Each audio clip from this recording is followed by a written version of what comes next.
오늘 아침에는 열매로 알리라 라고 하는 제목으로 함께 은혜를 나누고자 합니다. 오늘 본문은 거짓 선지자들을 삼가라는 교훈의 말씀입니다. 그들은 위선된 행위와 가증된 신앙으로 또 미혹하는 말로 성도를 꿰내어서 성도로 하여금 하나님의 말씀에서 떠나서 멸망의 길로 들어서게 하는 자입니다. 거짓 선지자라고 하는 것은 원래 거짓된 교훈으로 성도들을 미혹하여 멸망으로 인도하는 자들을 가리킵니다. 앞서서 말씀드린 대로 사람을 좁은 길로 인도하지 않고 넓은 길로 인도하여서 멸망에 빠지도록 꿰는 자들을 거짓 선지자라 일컫는 것입니다. 그런데 주님께서는 이 같은 거짓 선지자들의 모습을 오늘 본문에 설명하고 계십니다. 본문 15절에 보시면 거짓 선지자들을 삼가라. 양의 옷을 입고 너희에게 나아오나 속에는 노략하는 일이라 라고 말씀하셨습니다. 양의 옷을 입었다는 것은 겉으로 볼 때는 마치 양처럼 보이지만 사실 양이 아니라는 것입니다. 양의 옷을 입었다고 하였습니다. 그 입은 옷이 그 사람 자신의 원래 모습은 아닙니다. 사람이 볼 때에 그 사람의 모습을 보는 것이 아니라 겉에 입혀진 옷만을 볼 따름입니다. 따라서 양의 옷을 입었다는 것은 그 내부의 본질은 사실은 양이 아니라는 것을 말하는 것입니다. 양으로 위장했다는 것입니다. 마치 양처럼 겉으로는 겸손과 사랑으로 외식하면서 모든 유익한 것을 다 줄 것인 양 약속을 하지만 그것은 양의 옷과 같이 다만 겉으로 보여지는 것뿐이며 속에는 노략질하는 일이라고 주님은 말씀하십니다. 즉 양의 생명을 노리고 자신도 양에게 접근하기 위해서 자신도 양인 것처럼 그렇게 꾸미고 접근해 온다는 것입니다.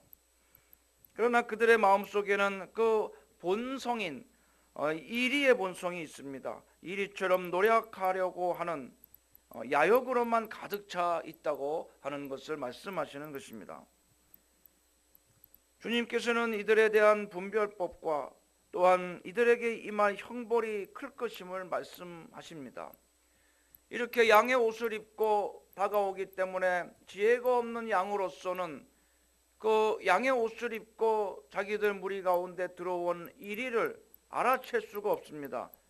겉모습만 보고는 거짓 선지자인지 아닌지 잘 알 수가 없다는 것입니다. 그런데 주님께서 그것을 분별하는 방법을 말씀하십니다. 16절 말씀입니다. 그들의 열매로 그들을 알지니 가시나무에서 포도를 또는 엉겅퀴에서 무화과를 따겠느냐라고 말씀하십니다. 열매로 알 수 있다는 것입니다. 열매라는 것은 그 교훈이 어떻게 영향력을 그 자신으로부터 발휘하여서 어떤 행동과 태도가 나타나는지를 말하는 것입니다. 저는 나무를 잘 모릅니다. 과실수를 모릅니다. 식물을 전공하지 않았습니다. 그래서 이것이 배나무인지 또는 사과나무인지 감나무인지 그 나무의 모양만 보고 잎사귀만 보고는 도저히 알 수 없습니다. 그러나 그 나무에 열매가 일단 딱 열리면 어린아이도 그걸 보고 알지요. 사과 열매가 열리면 저거는 배나무일 리 없고 분명히 사과나무고 저건 배나무고 저거는 사과나무일 리 없고 감나무다라고 하는 사실을 열매를 보면 뚜렷이 한눈에 알 수가 있는 것입니다. 주님은 바로 그것을 말씀하십니다. 여기서 포도와 무화과라고 하는 것은 생명과 풍요와 축복을 상징하는 선하고 좋은 열매를 말합니다. 반면에 가시나무와 엉겅퀴라고 하는 것은 원래 하나님께서 최초로 창조하신 세상 가운데는 이 가시나무나 엉겅퀴는 없던 식물입니다. 성경에 보면 압니다. 그런데 이와 같은 식물들이 생겨나서 이 땅을 뒤덮게 된 데는 인간의 범죄가 그 출발점임을 알 수 있습니다. 창세기 3장에 보면요, 아담이 범죄하고 하나님께서 내가 너에게 먹지 말라 한 그 나무 실과를 먹었은즉 땅은 너로 인하여 저주를 받고 너는 종식토록 수고하여야 그 소산을 먹으리라. 땅이 내게 가시덤불과 엉겅퀴를 낼 것이라. 이제부터 너는 밭의 채소만 먹을 것이고 얼굴에 땀을 흘려야 식물을 먹고 필경은 흙으로 들어갈 것이다 라고 말씀을 하시는 것을 보게 됩니다. 원래는 인간이요, 그 열매 맺는 나무의 그 열매와 씨 가진 채소를 식물로 먹었습니다. 이건 과일과 곡식을 먹었다는 얘기인데, 이것이 그걸 온 사냐의 지천에 널려 있었습니다. 그래서 얼마든지 풍성한 과일과 또 계절을 따라서 열매를 내는 그런 풍성한 과일과 또 지천에 널려 있는 곡식을 열매로 먹었다는 것입니다. 그런데 인간이 범죄한 다음부터요, 이 과일나무를 대신해서, 즉 포도나무와 무화과나무 같은 이런 풍성한 과일나무를 대신해서 가시나무가 나오는 겁니다. 아무 열매도 맺지 아니하고 사람을 찌르는 가시나무가 대신하게 되었고요, 또 풍성한 그 나다를 제공하는 곡식들을 대신해서 엉겅퀴가 나오게 됩니다.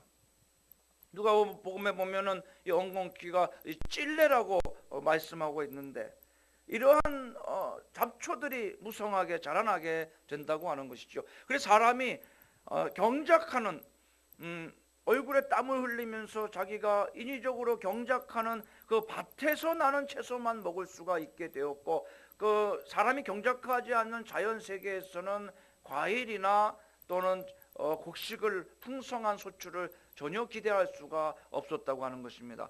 사람이 경작하게 됐어요. 옛날에는 채집을 했습니다. 먹고 싶으면 배고프면 과일을 채집하고 곡식을 채집하고 채집 생활을 했어요. 그런데 그 다음부터는 밭을 경작하지 아니하면은, 노동하는 수고가 따르지 아니하면은 먹을 수가 없게 된 것입니다. 그것은 인간의 죄로 인해서 땅도 저주를 받아서 가시와 엉겅퀴를 내게 되었기 때문인 것입니다. 이렇게 인간의 범죄로 인해서 여러 가지 양상이 나타나는데요, 노동의 수고와 해산의 고통과 또 죽음과 함께 찾아온 저주로서 땅이 가시덤불과 엉겅퀴를 내는 것이었음을 알 수가 있습니다. 이런 인간의 범죄로 인해서 생겨난 대표적인 이 네 가지 저주의 양상 중에 하나였던 것입니다. 따라서 가시와 엉겅퀴는 죄악의 상징입니다. 이처럼 죄악의 본질 가운데서 어떻게 생명과 축복이 나올 수가 있겠느냐라고 하는 말씀인 것입니다. 그래서 야고보서 3장에 보면은 야고보 사도가 이렇게 말씀합니다. 샘이 한 구멍으로 어찌 단물과 쓴물을 내겠느냐. 내 형제들아, 어찌 무화과 나무가 감람 열매를, 포도나무가 무화과를 맺겠느냐. 이와 같이 짠물이 단물을 내지 못하느니라 라고 말씀합니다. 사람의 그 마음속에 있는 그 품은 마음에서부터 말이 나온다고 주님은 말씀하십니다. 그래서 악한 마음에서 악한 말이 나온다고 말씀합니다. 그렇기 때문에 이것은 그 사상을 말하는 것입니다. 주님께서는 이와 같은 가시나무와 엉겅퀴와 같은 악한 사상을 가지고 사는 사람들은 그 악한 말을 하게 되어 있고 악한 행동을 할 수밖에 없으며, 여기에 대해서는 반드시 심판을 당하게 될 것임을 말씀하십니다. 본문 말씀에 보시면 이와 같이 좋은 나무마다 아름다운 열매를 맺고 못된 나무가 나쁜 열매를 맺나니, 좋은 나무가 나쁜 열매를 맺을 수 없고 못된 나무가 아름다운 열매를 맺을 수 없느니라. 아름다운 열매를 맺지 아니하는 나무마다 찍혀 불에 던져지느니라. 이러므로 그들의 열매로 그들을 알리라 라고 말씀하십니다. 가시나무와 엉겅퀴 같은 것은 그들의 겉으로 드러나는 태도를 말하는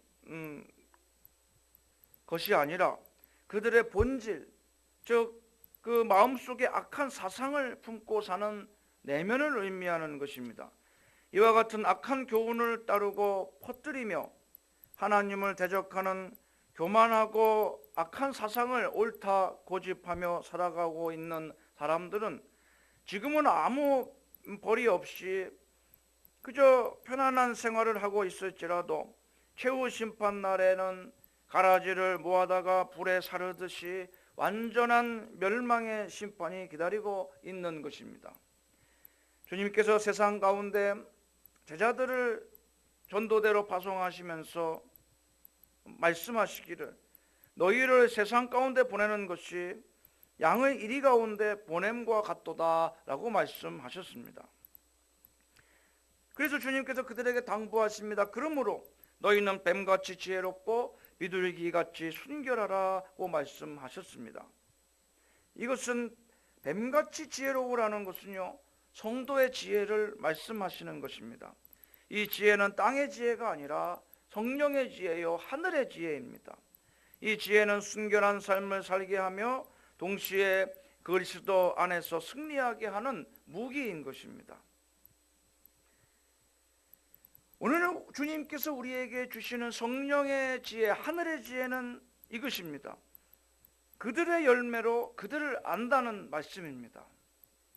또한 갈라디아서 1장 8절에 예수의 전한 복음 외에 다른 복음을 전하는 자라고 하는 것입니다. 이것이 바로 거짓 선지자라고 하는 것입니다.